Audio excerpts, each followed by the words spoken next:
അസ്സലാമലൈക്കും. മഹാകവി മോയിൻകുട്ടി വൈദ്യരുടെ മലപ്പുറം പടയിൽ നിന്ന് ഏതാനും ചില വരികൾ. ഇശൽ അടൽപുരുത്. കഥയത്ത് മൊഴിയെ വള്ളുവ നാട്ടിൽ ജമലാനെ അവരും കലകമെ പൊരുതാൻ കൗമുകളും ബന്ധാടുത്താനേ കുല കുതുകുല പടയും കശക് വിരിഞ്ഞോർ വാക്ക് താനേ അവരും കുറുവായത് കൊണ്ടക വിലഞ്ഞതും പിരിന്താനേ കഥയത് മൊഴിയെ വള്ളുവ നാട്ടിൽ ജമലാനെ അവരും കലകമെ പൊരുതാൻ കൗമുകളും ബന്ധാടുത്താനേ ഭീതിയത് വിധം എന്ത് അണവരുമുരയായി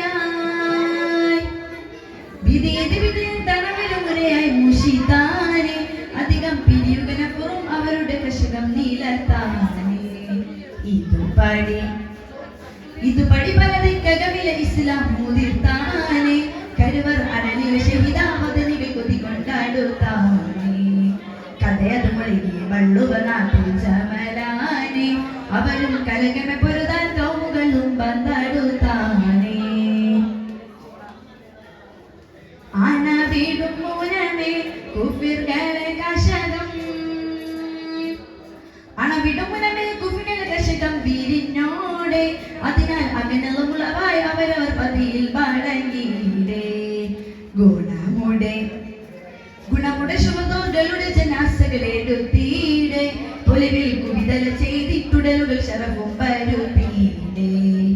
കഥയത് മൊഴിയെ വള്ളുവ നാട്ടിൽ ജമലാനെ അവരും കലകമെ പൊരുതാൻ കൗമുകളും ബന്ധാടുത്താനേ കുതുകുല പടയും കശക വിരിഞ്ഞോർ വാക്ക് താനേ അവരും കുറുവായത് കൊണ്ടകമില്ലെന്നത് മുമ്പിരിന്താനേ